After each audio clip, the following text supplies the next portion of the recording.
नमस्कार। ज्ञान और विद्या की अगली कड़ी में भूगोल क्या है इस विषय की मैं चर्चा करता हूं। लेकिन हमारे भूगोल के ही एक वरिष्ठ व्यक्ति बार बार हमसे यह सवाल करते हैं कि आप तो चड्ढी वाले हैं, आपकी बात अलग है, आप अलग तरह से सोचते और विचार करते हैं। मैंने कहा कि मैं अलग तरह से नहीं, मैं प्रकृति के अनुरूप, मैं मौलिक रूप से, मैं यथार्थ तरीके से, मैं मूल रूप से जो चिंतन की प्रक्रिया है उस आधार पर सोचता हूँ। और आप हमें चड्ढी वाला कहते हैं तो जो नंगोट पहन के दंगल लगाते हैं, रेसलिंग का काम करते हैं पूरी दुनिया में और पहलवान कहे जाते हैं, उनकी बड़ी प्रतिष्ठा है। एक प्रकार की कला है, बहुत बड़ी उत्कृष्ट कला है, उनको आप क्या कहेंगे? दुनिया में महिलाएं, लड़कियां जो स्विमिंग में प्रतिस्पर्धा करती हैं, बहुत सारे खेलों का प्रदर्शन करती हैं, वे जो वस्त्र धारण करती हैं उनके विषय में आप किस तरह की कैसी टिप्पणी करते हैं? राष्ट्रीय स्वयंसेवक संघ की शाखा में जाने वाला व्यक्ति वहां खेल कूद करता है सुबह 1 घंटे शारीरिक व्यायाम आदि की दृष्टि से, और इसलिए बहुत फूहड़ न लगे वह हाफ पैंट पहनता है। हाफ पैंट घरों में गर्मी इतनी पड़ रही है कि उसमें बहुत सारे लोग पहनते हैं और घरों में पहनते हैं, उनके विषय में आपकी क्या टिप्पणी है? इस तरह से फूहड़ और बचकाना टिप्पणी करने वाले लोगों को बुद्धि विवेक होना चाहिए और उनको अपने पढ़े लिखे होने पर विचार करना चाहिए कि वो कितने पढ़े लिखे हैं। और भूगोल क्या है उसको समझने के लिए लोगों ने कहा कि आप भूगोल के विषय में, भूगोल के अध्यापक हैं, भूगोल कितना जानते हैं? मैंने कहा भूगोल में कितना जानता हूं कितना नहीं, लेकिन आपका जो ज्ञान है उस ज्ञान को लेकर आइए। हम लोग 1 घंटे 2 घंटे, 1 दिन 2 दिन 4 दिन 5 दिन बहस करेंगे भूगोल के विभिन्न विषयों पर। और भूगोल या कोई विषय शाखा ज्ञान के समग्रता में एक उसकी उप शाखा होती है, लेकिन उस समग्रता का परिचायक दर्शन का आधारभूत जो 3 भेद है, तीन रास्ते उससे अपने आप निकलते हैं सहज स्वाभाविक, और फिर घूम कर आकर जैव भू रासायनिक चक्र की तरफ उसी में मिल जाते हैं। उसमें भूगोल एक बहुत उत्कृष्ट विषय है। और अगर आप हमारे भूगोल का पैमाना तय करना चाहते हैं तो आप ये बताइए कि भूगोल का विषय क्षेत्र क्या है। आप ये बताइए कि भूगोल में नियम और मॉडल क्या है। मैंने उनसे पूछा आप भूगोल में बताइए कि कल्पना क्या है, परिकल्पना क्या है, संकल्पना क्या है, सिद्धांत क्या है और नियम क्या है। मैंने उनसे प्रश्न पूछा अगर आप जानना चाहते हैं तो आप बताइए कि भूगोल में उपागम और विधि तंत्र क्या है। आप ये बताइए कि भूगोल में टेक्निक और व्यूह रचना स्ट्रेटेजी क्या है। आप भूगोल जानना चाहते हैं तो आप बताइए भूगोल में फेनोमेनोलॉजी क्या है। आप जानना चाहते हैं तो आप बताइए भूगोल में पॉजिटिविज्म या प्रत्यक्षवाद क्या है। आप जानना चाहते हैं तो आप बताइए भूगोल में भूवैज्ञानिक संगठन क्या है। आप जानना चाहते हैं तो आप बताइए मानव वातावरण का अंतर संबंध क्या है। भूगोल जानना, भूगोल को समग्रता में समझना, उसको विवेचन विश्लेषण के स्तर पर ले जाना, उसकी विभिन्न शाखाओं की चर्चा करना, उपशाखाओं की चर्चा करना, उसकी गहराई में जाना। भूगोल का विद्यार्थी और अध्यापक, तथ्य और सूचना रटने वाला अगर अपने आप को समझता है कि मैं भूगोल समझ गया हूं, तो इसका मतलब है भूगोल का अक्षर ज्ञान भी उसको नहीं है। भूगोल समझने के लिए आपको समग्र ज्ञान, होलिस्टिक जो ज्ञान है, नॉलेज सिस्टम है, उसको आपको जानना और समझना पड़ेगा। अगर उसको आप जान समझ नहीं सकते तो भूगोल को नहीं समझ सकते। भूगोल की किसी एक शाखा को जानना कि पर्वत पठार मैदान ही भूगोल है। अनेक बार लोग प्रश्न करते हैं कि वास्तव में जो आप इन बातों की चर्चा करते हैं तो तथ्य क्या है, सूचना क्या है, विज्ञान क्या है। मैंने एक दूसरे तरीके से उनको बताया कि विज्ञान का एक सामान्य नियम है कि जो भी तत्व, जीव, पदार्थ, वस्तु इस सृष्टि में विद्यमान है, इस ब्रह्मांड में विद्यमान है, उसकी जहां भी जैसी भी उत्पत्ति हुई है, उस उत्पत्ति हुई है तो उत्पत्ति करने की एक प्रक्रिया हुई होगी, और प्रक्रिया यदि हुई है तो प्रक्रिया करने वाला कोई होगा। इसका आशय है कि पृथ्वी पर उत्तर का विशाल मैदान है, भारत में उत्तर का हिमालय का पर्वतीय क्षेत्र है, दक्षिण का पठारी क्षेत्र है, प्रशांत महासागर है, हिंद महासागर है, अटलांटिक महासागर है, आर्कटिक सागर है, अंटार्कटिका है।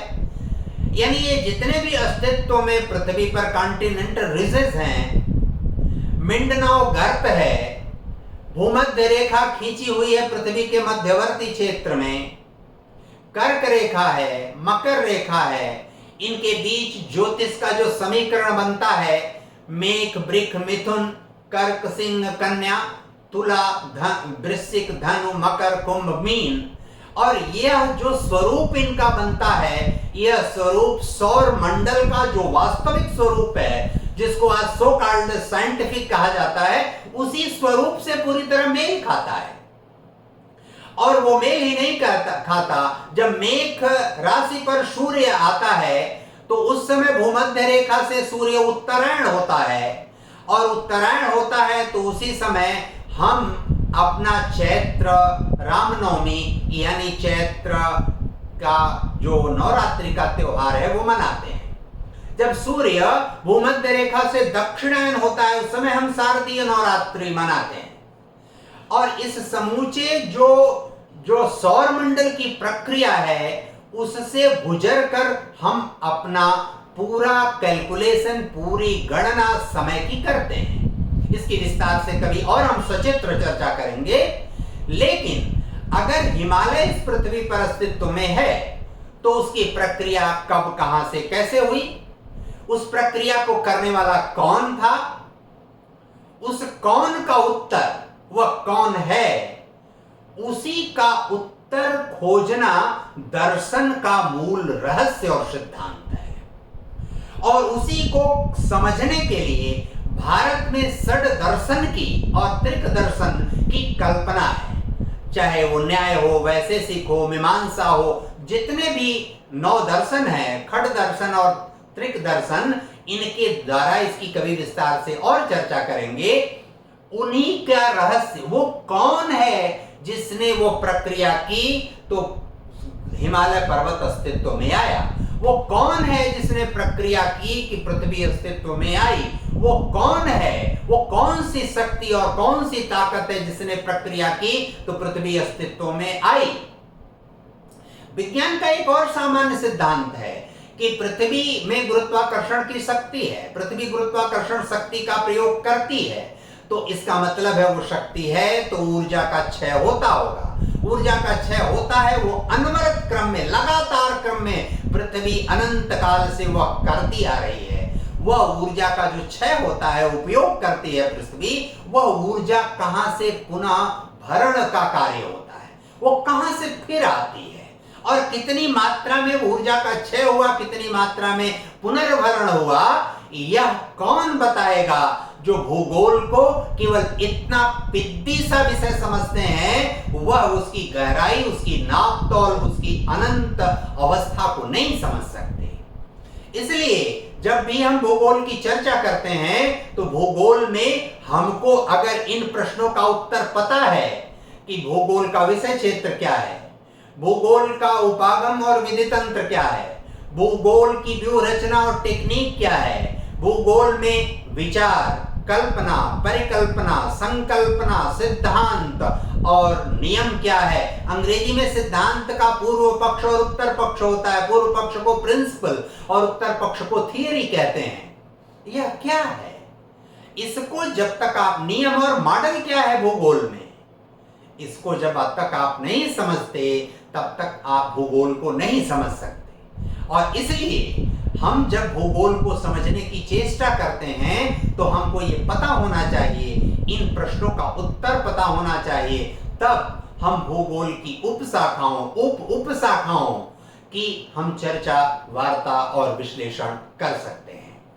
इसलिए भूगोल क्या है, कैसा है, कितना है, भूगोल का ज्ञान क्या है, अगर समग्रता में कोई आपसे बात कर रहा है तो केवल पूर्वाग्रह में आकर उसकी बात को सुनने की जरूरत नहीं है, बल्कि उसकी गहराई में जाकर जो चीजें आपको प्राप्त करने योग्य है उसको प्राप्त करने की कोशिश करिए, और जो प्राप्त करने की और जिज्ञासा हो उसके विषय में प्रश्न पूछिए। हो सकता है, संभव हो कि वो प्रश्न का उत्तर सामने वाला आपको दे सके। यह भी हो सकता है कि उसके पास उत्तर नहीं हो, आप ही उसका उत्तर ढूंढ लीजिए, या आप ही अपने कौशल से उसको प्राप्त कर लीजिए। इसलिए भूगोल के विषय में, भूगोल है क्या, उसको समझने के लिए भूगोल के दर्शन को समझना जरूरी है, भूगोल के चिंतन को समझना जरूरी है, भूगोल का जो आधारभूत तत्व है उसको समझना जरूरी है। भूगोल के केवल भूगोल की सूचना और भूगोल के तथ्य इकट्ठा करके आप भूगोल को नहीं समझ सकते। सूचना और तथ्य कोई भी इकट्ठा कर सकता है और कोई भी उसको याद कर सकता है। याद करना और समझना ये दो अलग अलग चीजें हैं। इसलिए हमेशा ये ध्यान में रखिए कि जो चीज हमारे कान से और आंख से हमारे अंदर जाती है, हमारे मस्तिष्क में, वैसा ही हम मुख से अपने प्रस्तुत करते हैं।